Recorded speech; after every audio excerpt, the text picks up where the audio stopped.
होईल की अपाय होईल?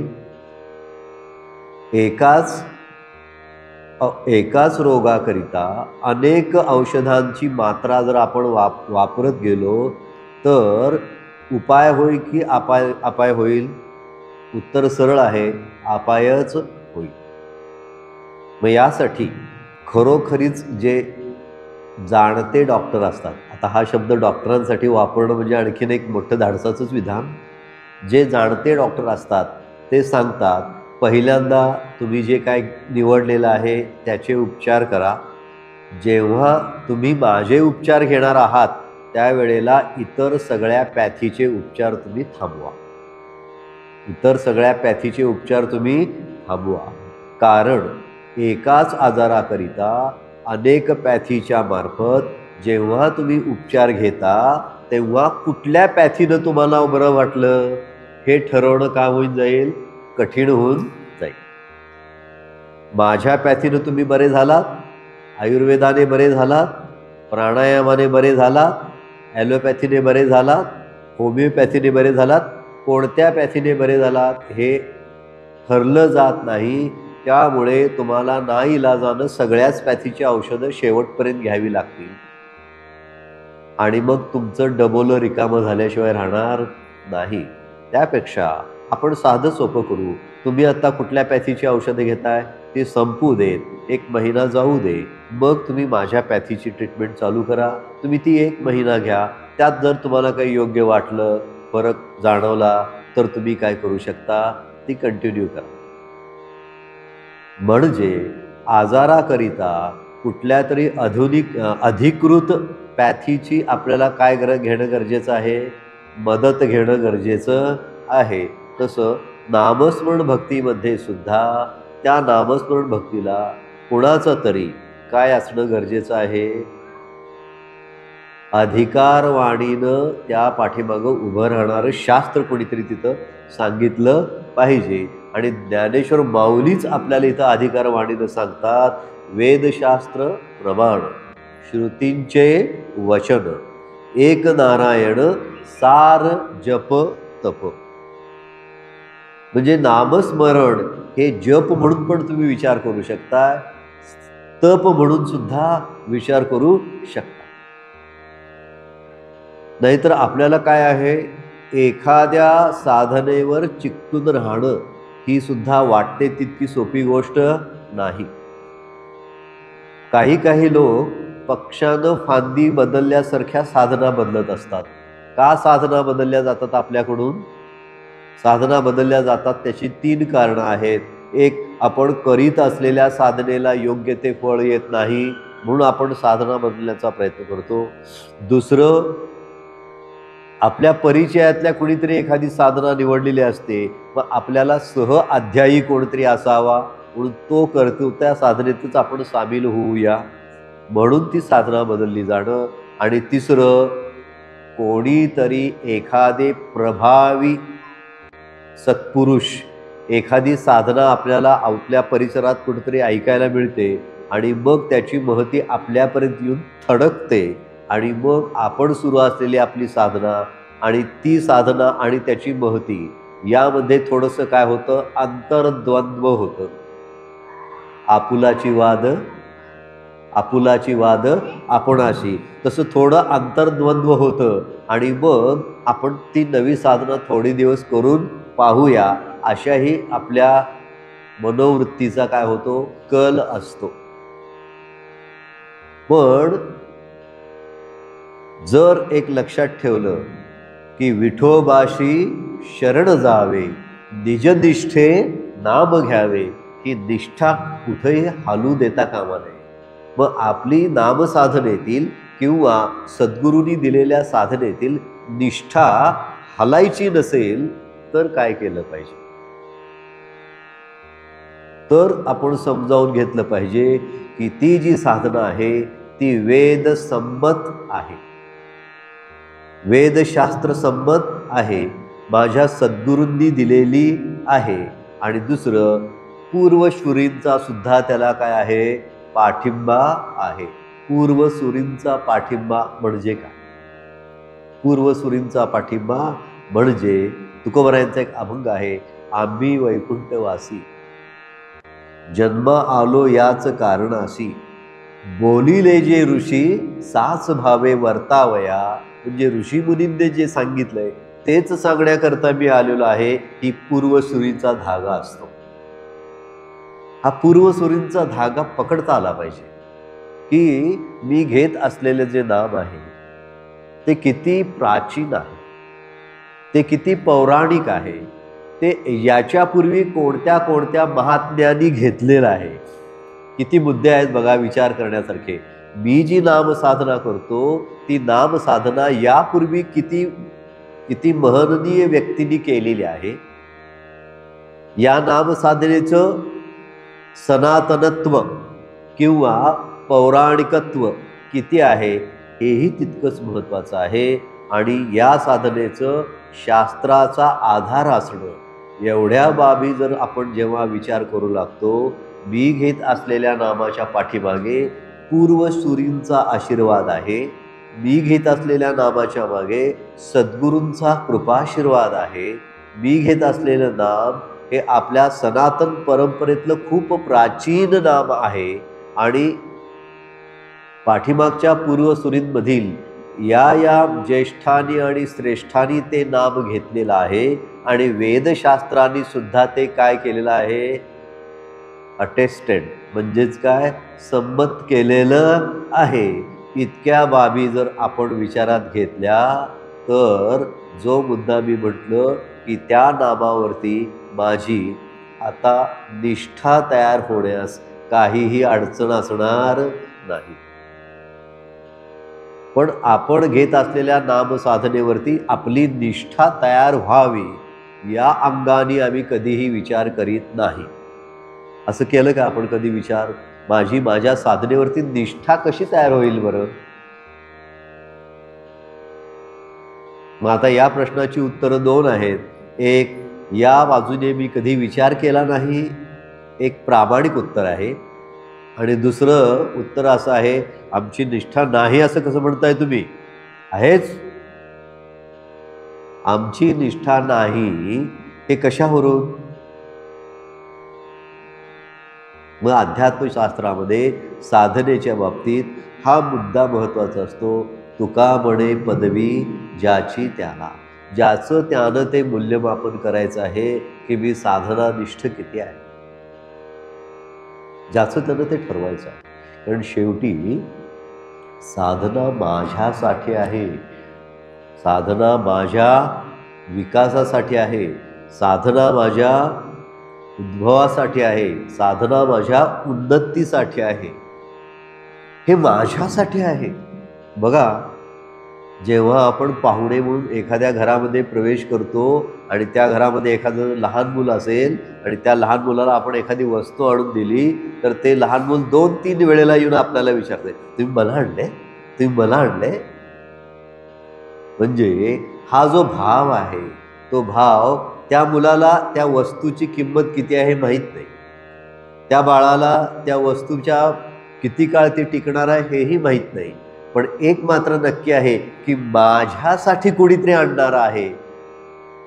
साधना सद्गुरूंनी माझ्यासाठी दिलेली आहे. हा सुद्धा निष्ठा जागवण्यासाठी खूप मोठा महत्त्वाचा धागा आहे. विचार काय चाललेला आहे, वेदशास्त्र प्रमाण श्रुतींचे वचन एक नारायण सार जपत हो. आणि म्हणून नारायणाचं नाम, हरीचं नाम किंवा नामस्मरणाचं नाम हे निजनिष्ठेनं माझ्याकडून होण्याकरिता त्यासाठी त्याला शास्त्राची संमती, कोणत्या शास्त्राची संमती? वेदशास्त्राची संमती आहे, पूर्वसुरींची संमती आहे, सद्गुरूंची संमती आहे. आणि सगळ्यात महत्त्वाची माझी सुद्धा. मी माझ्या, बघा कसं आहे, मला सद्गुरूंनी दिलेलं नाम पसंत असतं की पसंत नसतं, हा विचार काय आहे का? सद्गुरूंनी मला जरा रामकृष्ण हरी दिला असतं तर बरं झालं असतं. हे जरा फारच लांब लचक अवघड दिले. असा ज्यांच्या मनामध्ये, म्हणजे सद्गुरूंनी दिलेल्या नामाच्या आवडीनिवडीबद्दल आमच्या मनामध्ये विचार जर थोडा स्पर्श झाला असेल तर आम्ही प्रामाणिक साधक आहे, झालाच नसेल तर एक पूर्ण सर्व श्रद्धेने आपण साधना करतो आहोत किंवा आपण तेवढे संवेदनशील नाही आहोत.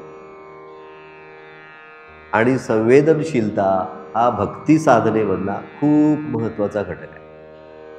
पुढचं चरण आहे जपतप कर्म हरिविण धर्म वाऊगाची श्रम व्यर्थ जाय. पहिल्या चरणामध्ये आपण काय विचार केलेला आहे? माझ्या नामसाधनेला अधिकृतता वेदशास्त्राच्या संमतीने येते आहे आणि त्याला तपाचंच मूल्य आहे. पहिल्या चरणाचा अर्थ काय? माझी साधना शास्त्रसंमत आहे आणि त्याला तपाचं मूल्य आहे. आता दुसरं चरण काय सांगतं? जपतप कर्म हरिविण धर्म वाऊगाची श्रम व्यर्थ जाय. आणि म्हणून हरीच्या नामाव्यतिरिक्त जे जे आपण काही उपासनेचे जपतप करीत असू तर ते काय होतील? वायाच जातील. धर्म म्हणून आम्ही जे जे काय हरीला वगळून करू. म्हणून संत रामदास स्वामींचे खूप चांगलं वचन आहे, सामर्थ्य आहे चळवळीचे जो जे करील तयांचे, परंतु तेथे भगवंताचे अधिष्ठान पाहिजे. आता काय होतंय बघा, अलीकडच्या काळामध्ये बरेच नास्तिक लोक सुद्धा प्राणायाम करत आहेत, बरेच नास्तिक लोक सुद्धा योग साधना करीत आहेत. मग आता त्यांच्या प्राणायाम साधनेमध्ये आणि योग साधनेमध्ये भगवंताचं अधिष्ठान आहे का? भगवंताचं अधिष्ठान आहे का? मग त्यांना हे वाक्य लागू पडतं काय? सामर्थ्य आहे चळवळीचे, ते प्राणायाम करतीलही, ते योग साधना करतीलही, पण ती कशी करतील? फक्त आरोग्यासाठी म्हणून करतील. पण पतंजलीने योग साधनेचं सुद्धा अंतिम सार काय सांगितलेलं आहे? परमपदाची प्राप्ती. पण ते त्यांच्या गावीच नाही आहे. मग ते त्यांच्या गावीच नसेल, त्यांच्या मनामध्येच ते नसेल, तर त्यांची होणारी प्राणायाम साधना आणि योग साधना शरीराच्या पातळीवर फक्त तांत्रिक राहील आणि ती शरीराच्या पातळीवरच फक्त लाभ देत राहील. त्याची जी परमपदाची प्राप्तीची अनुभूती जी आहे ती अनुभूती त्यांनी काय केलेली नाही? समजावूनच घेतलेली नाही. त्यांनी ती समजावूनच घेतलेली नाही. त्यामुळे जरी त्यांची तिकडे वाटचाल झाली तरी सुद्धा त्यांना ती कळणार नाही, समजणार नाही. काही वेळेला काय होतं बघा, समुद्रामध्ये जेव्हा आपण प्रवास करत असतो तेव्हा प्रवास करत असताना आपण भारताची सीमा ओलांडून पाकिस्तानच्या सीमेमध्ये कधी गेलोय आणि पाकिस्तानच्या सीमेमधून परत भारतामध्ये कधी आलोय? कारण सागरी सीमा कळणं तितकं सोपं काम नाही. तसं जर योगशास्त्राचं अंतिम ध्येय हे पुन्हा परमपदाची प्राप्ती, भगवंताची प्राप्ती हेच असेल तर नास्तिक माणसाने केलेली जी योग साधना आहे ती योग साधना त्या मर्यादेतच काय राहील? खुरटलेली राहील. ज्याला आपण आधुनिक भाषेमध्ये म्हणतोय बोन्साय. बोन्सायमध्ये काय केलं जातं? अनेक वर्षांचं झाड असतं पण त्याची काय वाढलेली नसते, उंची वाढी दिलेली नसते. तसं भगवंताशिवाय केलेली कोणतीही साधना, भगवंताच्या मान्यतेशिवाय केलेली साधना ही तशीच खुरटलेली राहण्याची शक्यता फेटाळता येत नाही. आणि म्हणून जपतप कर्म हरिविण धर्म वाऊगाची श्रम व्यर्थ जाय. म्हणून हरी किंवा भगवंताच्या अस्तित्वाशिवाय किंवा भगवंताच्या मान्यतेशिवाय किंवा भगवंताच्या चरणी लीन असल्याशिवाय जे जे आम्ही करू ते कदाचित व्यर्थ जाण्याची शक्यता आहे. उदाहरणार्थ अलीकडे खूप शब्द गोंडस असा फिरवला जातोय. तो शब्द आहे मानवता धर्म. त्या शब्दाचं नाव काय आहे? मानवता धर्म. आम्ही दुसरा तिसरा कोणता धर्म मानत नाही. आम्ही कोणता धर्म मानतो? मानवता धर्म. आणि त्या मानवता धर्माची व्याख्या काय सांगितली जाते? माणसानी माणसाशी माणसासारखे वागावे. ही त्या व्याख्येची एक गोंडस बाजू आहे. पण माणसानी माणसाशी माणसासारखे वागावे. मग माणसांचा गुणधर्म आहे दुसऱ्याची टिंगलटवाळी करणे. आता माणसाने माणसासारखे वागत जावे म्हणजे दुसऱ्याची टिंगलटवाळी करावी काय? कारण इतर कुठले पक्षी किंवा प्राणी एकमेकाची टिंगलटवाळी करतात काय? नाही. मग माणसात जेवढ्या जेवढ्या दुर्गुणाच्या गोष्टी आहेत त्या सुद्धा काय आहेत? माणसाकडेच काय आहेत? ते पॅकेज अवेलेबल आहे. दुसरं, ते मानवता नावाच्या धर्माचा दुसरा गुणधर्म काय आहे? सामर्थ्य आहे चळवळीचे. तिथं भगवंताचे अधिष्ठान काही नाहीच आहे. कारण त्यांच्यासमोर अडचण काय आहे? कोणत्या भगवंताचं अधिष्ठान म्हणून मी तिथं आणून त्याला ठेवायचं?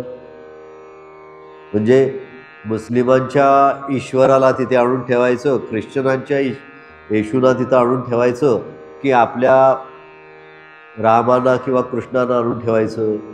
त्यांच्यामुळे तर वाद होतात म्हणून तर त्यांनी ही काळी काढलेली आहे. हे पिल्लू सोडलेलं आहे. कशाचं? मानवता धर्माचं. तसं मानवता धर्माचं कोणतंच विकसन घडलेलं नाही. मुळातच आमचे संतच सांगतात, पुण्य पर उपकार, पाप हे परपीडा. साधा धर्म आहे. पुण्य पर उपकार, पाप हे परपीडा हा मानवतेचा एक साधा धर्म आहे. आणि त्यामुळं त्याच अभंगात ते पुढे म्हणतात, गती ते मुखी नामाचे स्मरण. व संत तुकोबाराय यांना आपण जगद्गुरू म्हणतो. त्यांनी एका अभंगामधूनच तुम्हा आम्हाला पुरेसं होईल इतकं मार्गदर्शन दिलेलं आहे. आणि तेवढं आपल्याला तरुण देण्यास काहीच अडचणीचं नाही. पुण्य पर उपकार, पाप हे परपीडा. सत्य तोची धर्म, असत्य तेची कर्म. आणिक जे वर्म नाही दुषी, गती तेची मुखी नामाचे स्मरण.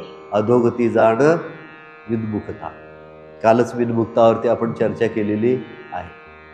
म्हणजे नामस्मरण भक्ती करीत असताना दुसरा मुद्दा जो आपण घेतलेला आहे की ते नामस्मरण किंवा आपण करीत असलेली कोणतीही साधना ही हरीच्या अधिष्ठानावर आधारित असली पाहिजे. हरीच्या अधिष्ठानावर आधारित असली पाहिजे, भगवंताच्या अधिष्ठानावर असली पाहिजे. आणि जर तशी नसेल तर ती काय होईल? वाऊगाची श्रम व्यर्थ जाय. आता वाऊगाची श्रम व्यर्थ जाय, एक छोटासा दृष्टांत असा आहे. आता कसं आहे, फुटबॉलची मॅच चालू आहे. सगळे खेळाडू काय करत आहेत? गोल करण्याचा प्रयत्न करीत आहेत. असं होता होता तो फुटबॉलचा जो चेंडू आहे तो एकानं किक मारली आणि कुठे जाऊन पडला? पॅव्हेलियनमध्ये जाऊन पडला. पॅव्हेलियनमध्ये जाऊन पडला. ज्यानं तो झेलला त्याच्या हातात झेलल्या झेलल्या तो फुटबॉल त्याच्याशी बोलू लागला. आणि तो म्हणाला, मला हे काही समजत नाही की हे सगळे लोक मला का लाथा मारतात. तो फुटबॉल तक्रार काय करतो आहे? हे सगळे लोक मला का लाथा मारत आहेत. पण तो ज्याच्या हातामध्ये पडला होता तो मात्र कसा होता? हरिपाठाचं चिंतन केलेला होता. तो म्हणाला, तुझा काय झालेला आहे? वाऊगाची श्रम झालाय. कशाचा? दुसऱ्यांच्या लाथा खायचा. मग मी काय, माझं काय व्हायला पाहिजे होतं? तर तो म्हणाला, तू आतनं पोकळ असल्यामुळे हे गोंधळ झालेला आहे. काय झालेलं आहे? तू आतनं पोकळ असल्यामुळं तुला हे लाथा मारून कुणीकडेही खेळवत बसलेले आहेत. तू जर आतून घट्ट झालास तर तुला लाथ काय, हात सुद्धा लावायची कुणाची हिंमत होणार नाही. तू दगडासारखा काय व्हायला पाहिजेस? एवढा मोठा घट्ट व्हायला पाहिजेस. म्हणजे तुझ्या आत काहीतरी घट्ट आलं पाहिजे. साधनेमध्ये सुद्धा तसंच आहे की वरून काही चालणार नाही. ते कदाचित काय होईल? व्यर्थ जाय. ती साधना जर हरी त्यामध्ये नसेल, भगवंताचं अस्तित्व नसेल तर ती व्यर्थ जाईल. मग आता नसेल असं होतं काय? होतं की? नसेल असं होतं काय? होतं की? होतंय तर कुठं होतंय? तुमच्या आमच्या घरामध्ये नामस्मरणाचं मशीन असतंय की नाही? ते मशीन काय करत असतं? म्हणतच असतं. अशी किती मशीनं मुक्त होऊन तिकडं पडलेत अंतराळात. असं आहे काय? कुणी काय कॅल्क्युलेट केलंय? आम्हाला समजतंय या मशीनला भगवंताच्या अस्तित्वाचा भाव नाही, हे आपल्याला कळायला काय फार वेळ लागतोय का? मग त्या मशीनमधून काय फक्त येत राहतो आपल्यापर्यंत? स्वर येत राहतो, आवाज येत राहतो, त्याचं ते तांत्रिक काम आहे. मशीन काय देवाचा भाव आम्हाला देणार नाही. तो देवाचा भाव, नामस्मरणामागे असणाऱ्या दैवताचा भाव कुठं असला पाहिजे? कुठं असला पाहिजे? आपल्या अंतरंगीच असला पाहिजे. आणि म्हणून आपली साधना व्यर्थ जायची नसेल तर तिथं भगवंत हा निश्चितच आणून उभा केला पाहिजे. हरिपाठी गेले ते निवांतची ठेले, भ्रमर गुंतले सुमन कणिके. आता ज्यांनी हरिपाठाचं म्हणजेच नामस्मरणाचं योग्य अनुष्ठान केलेलं आहे, योग्य साधना पद्धती अवलंबिली आहे, जसं करायला पाहिजे तसं नाम साधना घेतलेली आहे, त्यांना त्या नामामागे असणाऱ्या तत्वाचा बोध होतो. आणि त्या तत्वाचा बोध झाला की मग त्यांना इकडे तिकडे पाहावं लागत नाही. कसं? कमल पुष्पामध्ये गेलेला जो भ्रमर आहे, तो कमल पुष्पामध्ये गेलेला भ्रमर जेव्हा मकरंद खाताना त्याला बाकीची कोणतीही काय शिल्लक राहत नाही, इकडची तिकडची जाण शिल्लक राहत नाही. तो सहजच त्यामध्ये काय होतो? गुंतून पडतो. आता गुंतून पडतो हा तुम्ही आम्ही शब्द वापरतो, तो व्यवहारात नकारात्मक पद्धतीनं वापरतो, पण इथं परमार्थात सकारात्मक पद्धतीने विचार करायचा. नामस्मरणात मनोभावे जो गुंतून पडतो त्याला अन्य गोष्टीमधल्या कुठल्याही गोष्टी काय होत नाहीत, अन्य कोणत्याही गोष्टी त्याला दिसून येणार नाहीत. प्रपंचाकडे त्याचं मन अजिबात वळणार नाही. जो भुंगा, जो भ्रमर अगदी वाळलेलं कणखर लाकूड पोखरून बाहेर पडू शकतो, तो भ्रमर ते कमल पुष्पातल्या त्या मकरंदापर्यंत गेल्यानंतर ते कमल पुष्पातली कोमल पाकळी सुद्धा तो भेदू शकत नाही. इतका तो तिथं काय होतो? गुंग होऊन जातो. तसे तुम्ही आम्ही काय व्हायला पाहिजे? नामस्मरणामध्ये गुंग व्हायला हवं, भ्रमरासारखं. ज्ञानदेवी मंत्र, हरिनामाचे शस्त्र, यमे कुळगोत्र वर्जियले. आता आपल्याला काय दिलेलं आहे? इथं आपल्याला एक आश्वासन दिलंय. जन्ममरणाचा फेरा चुकविला. त्याचं दुसरं नाव काय? यमे कुळगोत्र वर्जियले.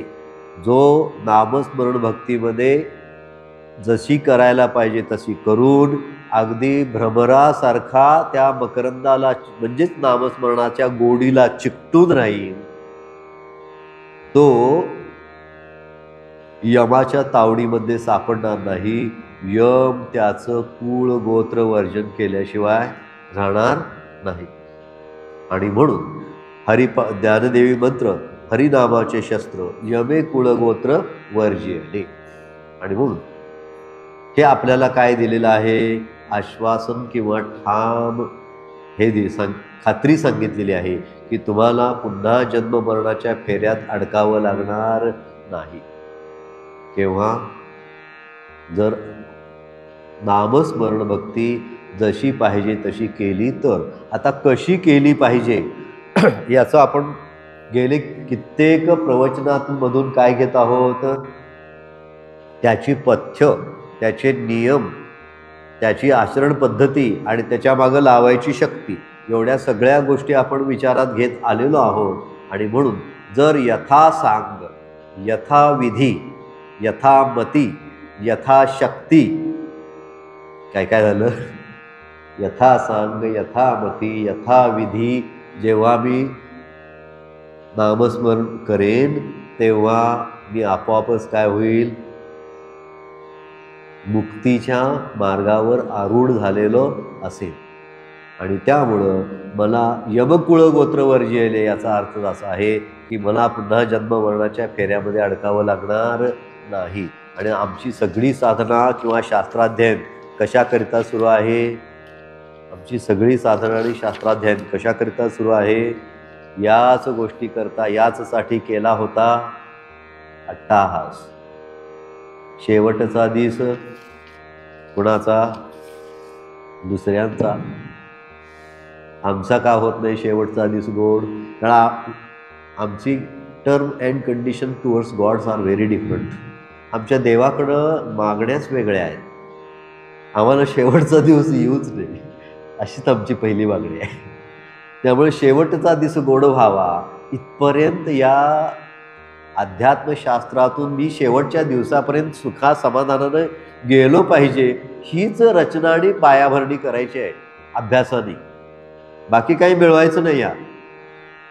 या परमार्थशास्त्राच्या अभ्यासातून बाकी काही येणे नव्हे सिद्धी, बाकी कोणत्याही सिद्धी मिळवायच्या नाही आहेत.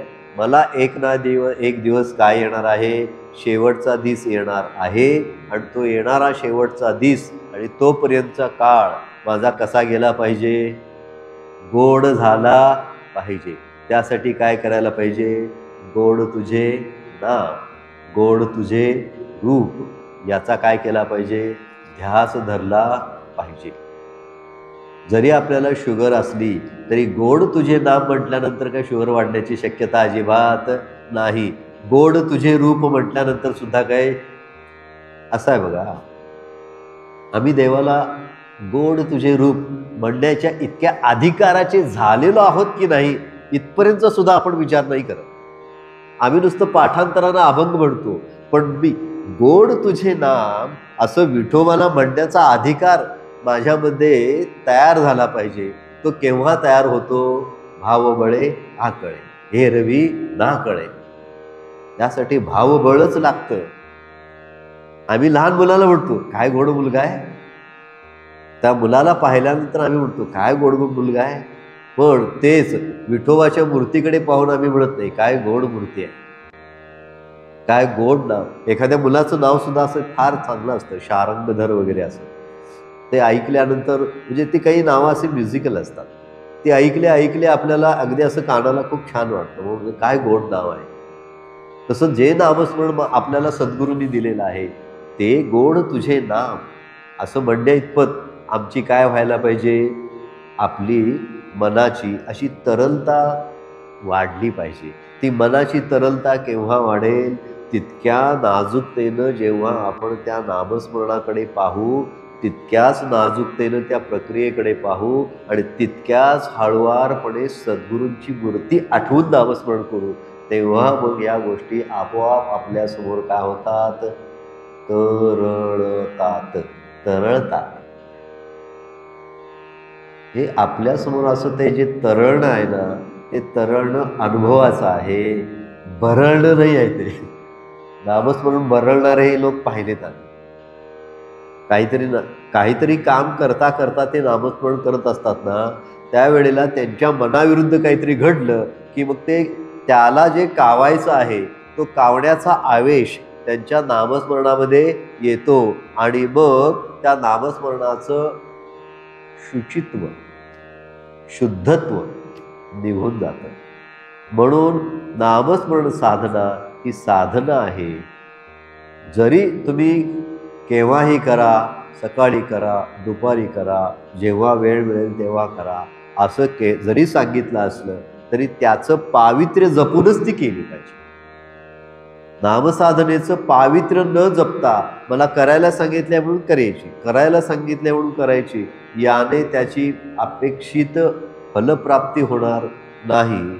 आणि म्हणून त्याला सुरुवातीला नामसाधनेला जे सद्गुरू आपल्याला काही नियम सांगतात की एखाद्या विशिष्ट वेळेची निवड करा, एखाद्या विशिष्ट ठिकाणाची निवड करा, समोर एखादं विशिष्ट दैवत ठेवा, उदबत्ती लावून बसा आणि अशा शांतपणानं तुम्ही थोडंसं नामस्मरण करा, असं ते सांगितलं जातं आहे. ते कशासाठी? त्या नामस्मरणामध्ये जो हळुवारपणा यायला पाहिजे, त्या नामस्मरणामध्ये जे पावित्र्य यायला हवं, त्या नामस्मरण भक्तीमध्ये जी सहजता आली पाहिजे, जो सहज भाव तिथं प्रकट व्हायला पाहिजे, तो महत्त्वाचा आहे. आणि ते नाम कुणाला अर्पण करतो? आपण नामस्मरण करत असताना आपण ते नाम कुणाला अर्पण करतो? आधी आपण अर्पण करतो हा विचार कधी केला नाही आहे. पण करतो ते स्वतःला अर्पण करत असतो. ते नाम स्वतःलाच आपण अर्पण करत असतो. आणि म्हणून नामा परते तत्व नाही रे अन्यथा असं म्हटलं जातं. अशा रीतीनं इथं 20वा अभंग संपलेला आहे. आणि आता आपण 25व्या अभंगाकडे जाऊया. थोडा वेळ आपण त्यामध्ये घालू. जाणीव देणीव भगवंती. आता एका विशिष्ट टप्प्यापर्यंत ही साधना आलेली आहे. जाणीव देणीव भगवंती नाही, हरी उच्चारणी पाही मोक्ष सदा. आता मोक्षाचं साधनच म्हणून नामसाधना तुम्ही पहा असंच सांगितलेलं आहे. आणि त्याकरिता भगवंताच्या लक्षणाचा एक वर्णनित आहे. भगवंताचं एक लक्षण सांगितलंय. भगवंताकडे काय नाही, जाणीवही नाही आणि देणीवही नाही. आपल्याला कसं आहे, आमच्या प्रापंचिक जीवनामध्ये जेव्हा आपण आपल्या अवतीभोवतीच्या लोकांशी काही व्यवहार करीत असतो तेव्हा आपल्याला प्रतिसादाची अपेक्षा असते. आपण घरी काहीतरी एखादं वाक्य बोलतो, ते बोलत असतानाच आम्ही पुढच्याला म्हणतो तुझं मत काय आहे ते सांग. आम्हाला कशाची सवय लागलेली आहे, आपण जो व्यवहार करतो त्या व्यवहाराला पलीकडून काहीतरी प्रतिसाद मिळावा ही आपल्याला सवय लागलेली आहे. पण आता या पहिल्या चरणामध्येच असं सांगितलंय की ज्या भगवंताचं नाम तुम्ही घेणार आहात तो जाणीव देणीवच्या पलीकडचा आहे. त्यामुळे त्याच्याकडून असा फिजिकल रिस्पॉन्स अपेक्षित धरू नका. भौतिक प्रतिसादाची अपेक्षा धरून नामस्मरण करायचं नाही आहे. मग होणार तरी काय, आम्हाला पुन्हा सवय की मी नामस्मरण करत असताना जर भगवंताकडून मला काही प्रतिसादच मिळणार नसेल, तो जाणीव देणीवीच्या पलीकडे असल्यानंतर, तर मग मी नामस्मरण करायचंच कशाकरिता. त्याच्याकरिता दुसरं चरण सांगितलं. काय सांगितलं, मोक्ष सदा. त्यामधून काय मिळणार आहे, मोक्ष हाच प्रतिसाद मिळणार आहे. आणि मोक्ष हा प्रतिसाद कसा आहे, अपरोक्ष अपरिवर्तनीय. याच्यापेक्षा सोपा उपाय आहे, पहिल्यांदा आणि एकदाच. पहिल्यांदा आणि एकदाच.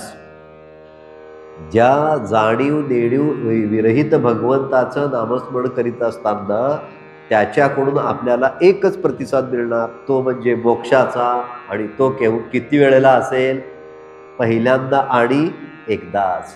तिथं काय नाही, पुनरुक्ती नाही, नो रिपिटिशन एट ऑल. म्हणजे तिथं कुठेही मला आज मोक्ष मिळालाय आणि आता उद्या सकाळी उठून दुसरा मिळतोय काय, असं काय होणार नाही. How many times that moksha will occur, for one single only. फक्त एकदाच ती प्रक्रिया व्हायची आहे. मग एकदाच ती प्रक्रिया झाल्यानंतर मी पुढचं आयुष्य कसं जगायचं. आता समजा आम्हाला आता आज संध्याकाळी मोक्षाचा काहीतरी असा एखादा साक्षात्कार झाला, मग उद्या सकाळी उठून मी काय करायचं. उद्या सकाळी उठून मी तुकोबारायांचा अभंग आठवायचा. आपुले मरण पाहिले म्या डोळा, तो जाहला सोहळा अनुपम्य. आपुले मरण पाहिले म्या डोळा, तो जाहला सोहळा अनुपम्य. एक भाग. साधुबोध झाला तो दुरुनिया ठेला, ठाईचा मुराला अनुभवी. एकदा तो अनुभव आला ना की तुम्ही मुरले जाणार. मग असं मुरल्या जाणाऱ्या अनुभवासाठी आपण काय असलं पाहिजे, आसुसलेलं असलं पाहिजे. पण आम्ही असे आसुसलेले आहोत काय, साधनेकडे आसुसलेल्या भावनेनं आम्ही साधना करायला जातच नाही. काय होतंय बघूया, अशा पद्धतीनं आम्ही साधना करतो.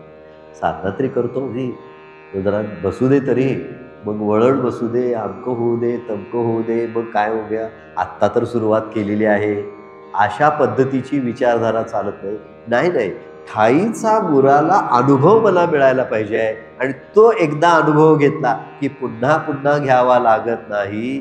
जो अनुभव सर्वोत्तम आहे आणि जो पुन्हा पुन्हा घ्यावा लागत नाही, अशा अनुभवाकरता आम्ही किती तळमळायला हवं.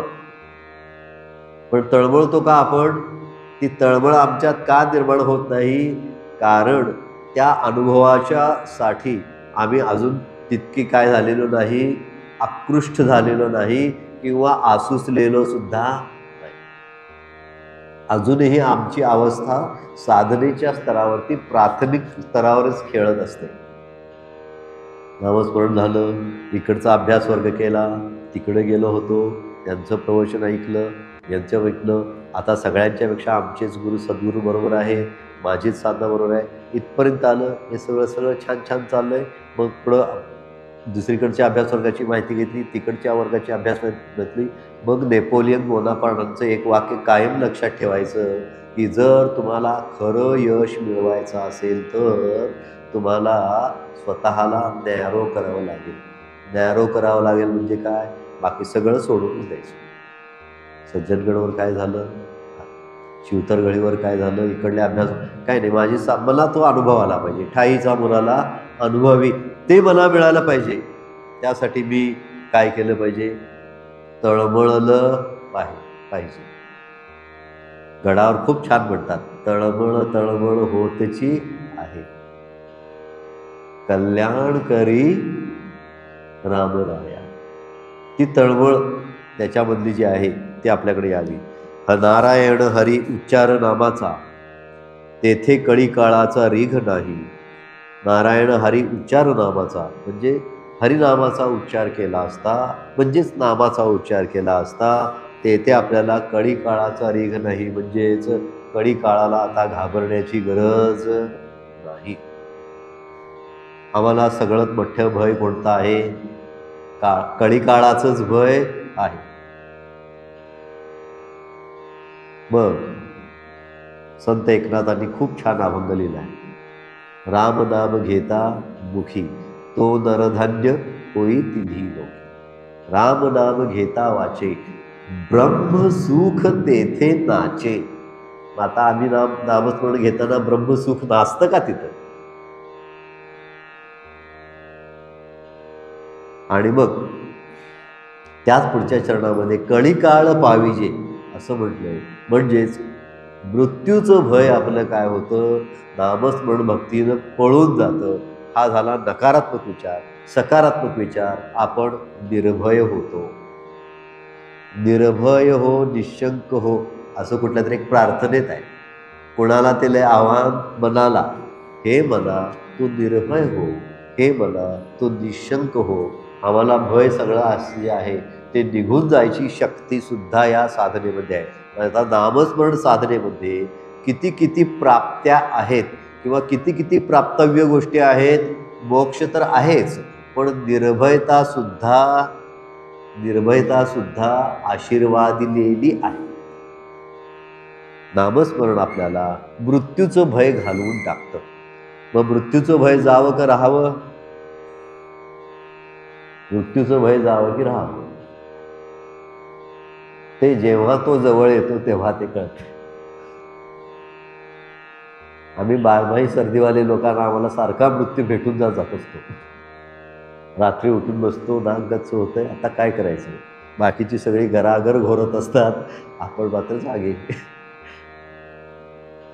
म्हणजे मृत्यूचं भय हे माणसाला जे हुलकावण्यासारखा देत असतं किंवा त्याला जे भीती दाखवत असतं त्यापासून तो मुक्त होतो. आणि म्हणून तेथील प्रमाण नेणवे वेदासी ते जीवजंतुसी केवी कळे. आता इकडं 20व्या चरणामध्ये काय म्हटलंय? वेदानच ते संमत केलेलं आहे. नामस्मरण भक्ती हे वेद संमत आहे असं म्हटलंय. आणि इथं काय म्हटलंय? ती वेदाच्याही पलीकडं आहे. म्हणजे काय झालं? आता ती शर्यत पूर्ण करून पुढे आली. नामस्मरण भक्ती वेदांनाही पार करून पुढे आली. वेदांनाही कळला नाही अंत पार त्याचा, कानडाचा विठ्ठलाचं वर्णन केलेलं आहे. किंवा वेदांचा तो अर्थ आभासीच ठावा, वेद अनंत बोलिला, अर्थ इतकाची साधी. यातून आता या चरणातून पाठीमागच्या चरणाच्या थोडंसं प्रोग्रेसिव्ह स्टेज म्हणजे पुढं आणखीन प्रगती पथावर आपण आलो की ज्या नामस्मरण भक्तीला वेदांनं संमती दिलेली आहे ती नामस्मरण भक्ती केली असता मिळणारे जे लाभ आहेत किंवा होणारा जो फायदा आहे तो वेदांच्याही पलीकडचा आहे. अशा पद्धतीनं अर्थ लावून तो वेदांनीही वर्णन केलेला आहे त्याच्यापेक्षाही पलीकडचा आहे. ते जी तेथील तेथील प्रमाण देणवे वेदासी ते जीव जंतुसी केवी कळे. जी गोष्ट वेदांना सुद्धा उमगणार नाही ती वेदांच्या आसपास सुद्धा न फिरकणाऱ्या लोकांना कशी काय कळेल. ते जीवजंतू म्हणजे निसर्गामधले जीवजंतू नव्हे, जे वेदाला अप्रमाण मानतात, जे सनातन शास्त्राचा तिरस्कार करतात किंवा ज्यांनी त्या सनातन शास्त्रापर्यंत पोहोचलेच नाहीत, त्यांना तर हे कळणं सुद्धा शक्य नाही. त्यांना सुद्धा हे कळणं अजिबात शक्य नाही. म्हणजे नामस्मरण भक्तीला वेदानं काय केलेलं आहे, अभिमत दिलेला आहे.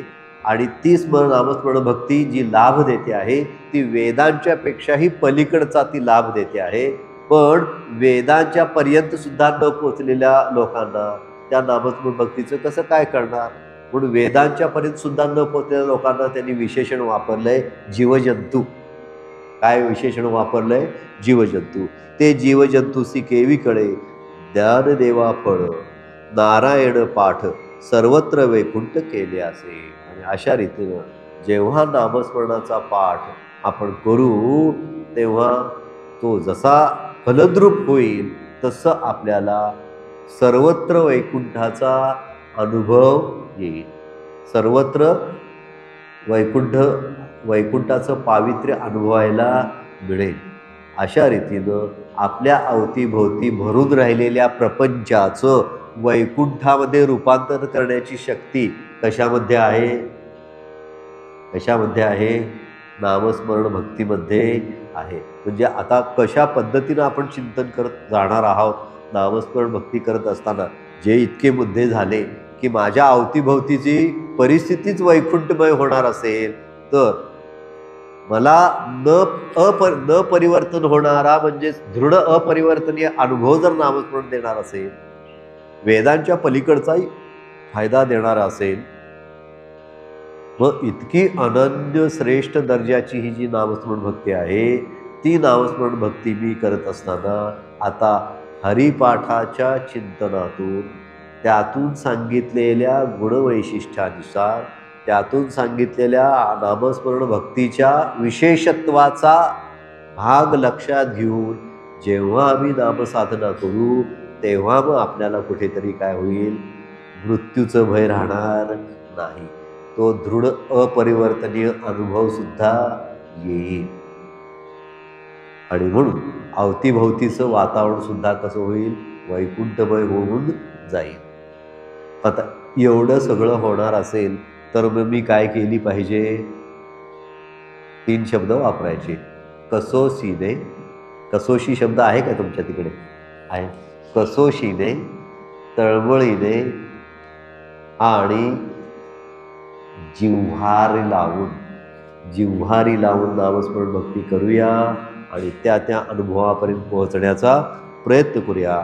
अशा पद्धतीनं जेव्हा आपण त्या नामस्मरण भक्तीने त्या फळांपर्यंत जाऊ तेव्हा निश्चितच ज्ञानदेवांचा हरिपाठ हा फलद्रूप झाला असं म्हणूया. आणि जर तो फलद्रूप झाला नाही तर आपण ज्ञानदेवांना काय केलेलं आहे, ज्ञानदेवांच्या हरिपाठाचं चिंतन करून काय झालेलं आहे, वाया गेलेलं आहे. असं वाया न जाता हे चिंतन फलद्रूप व्हावं अशी सद्गुरूंच्या चरणी प्रार्थना करतो आणि आत्ताच्या सेवेला पूर्णविराम देऊया. कुंडली कवरदारे विठ्ठल श्री ज्ञानदेव तुकाराम वासुदेव हरी. विठ्ठल विठ्ठल विठ्ठल.